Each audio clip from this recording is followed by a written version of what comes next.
নমস্কার বন্ধুরা, আমি অপূর্ব এবং আপনারা দেখছেন এনআরএস নিউজ। তো কোর্স 509 আমরা শুরু করেছি এর আগে। তো একক 2 পর্যন্ত আমাদের শেষ হয়ে গেছে। এই ইউনিটে আমরা নিয়ে এলাম একক 3, অর্থাৎ একক 3-এর নাম হলো ইতিহাস। এখন ইতিহাস থেকে এই একক থেকে প্রথম যে প্রশ্নটি দেওয়া হয়েছে সেটি হচ্ছে ইতিহাসের ধারণা দিন, ইতিহাসের প্রকৃতি সম্বন্ধে আলোচনা করুন। ব্লক 2, পাতা নাম্বার 2 এবং 4 নম্বর পেজে আপনি এর উত্তরটি পেয়ে যাবেন। ইতিহাসের ধারণা দিন এবং ইতিহাসের প্রকৃতি সম্বন্ধে আলোচনা করুন।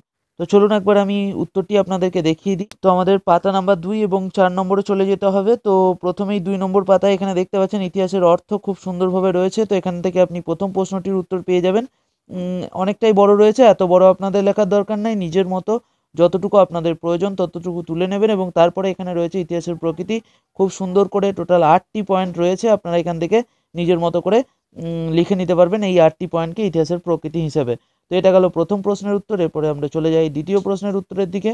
এই ইউনিট থেকে দ্বিতীয় যে প্রশ্নটি রয়েছে সেটি হলো সমাজবিজ্ঞানের পাঠ্যক্রমে ইতিহাসের গুরুত্ব আলোচনা করুন। ব্লক 2, পাতা নাম্বার 11তে এর উত্তর পেয়ে যাবেন। সমাজবিজ্ঞানের পাঠ্যক্রমে ইতিহাসের গুরুত্ব আলোচনা করুন, 11 নম্বর পাতায় এর উত্তর রয়েছে। তো চলুন দেখে নিই।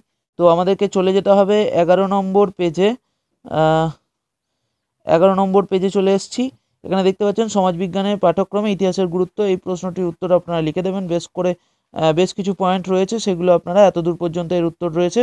তো এখান পর্যন্ত আপনারা নিজের মতো করে উত্তরটি তৈরি করে নেবেন। তো এরপর আমাদের চলে যাই আমাদের এই ইউনিটের শেষ প্রশ্নের দিকে। ইউনিট থেকে শেষ প্রশ্নটি হলো ইতিহাসের শিক্ষক হিসেবে আপনি কিভাবে আপনার শিক্ষার্থীদের প্রাথমিক ও গৌণ তথ্যসূত্র ব্যবহার করে পরামর্শ দেবেন। দেখুন এখানে যে উত্তরটি রয়েছে আমি আগে দেখাই।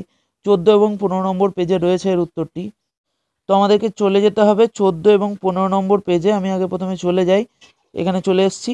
তো এখানে দেখতে পাচ্ছেন আমাদেরকে বলেছে প্রাথমিক এবং গৌণ সূত্র।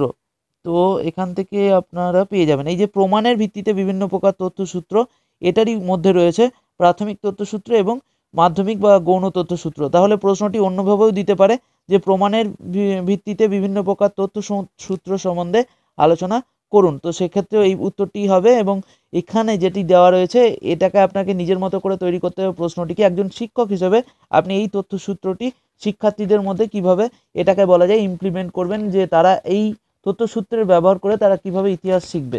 তো সেই প্রশ্নটি রয়েছে, একবার ভালো করে চোখ বুলিয়ে নেবেন এবং সেই মতো এই উত্তরটিকে তৈরি করে নেবেন। প্রথমেই শুধুমাত্র ভূমিকাটি চেঞ্জ করে দিলেই মোটামুটি আশা করছি উত্তরটি হয়ে যাবে। এই একইভাবে যা আছে তাই লিখে ফেলবেন, শুধুমাত্র ভূমিকাতে ওই প্রশ্ন অনুসারে একটু লিখে দিতে হবে। তো এই গেল আপনাদের কোর্স 509-এর ইউনিট 3 নিয়ে আলোচনা। আমি খুব তাড়াতাড়ি ফিরে আসছি এর পরের ইউনিট নিয়ে আলোচনাতে। ততক্ষণ ভালো থাকবেন, সুস্থ থাকবেন।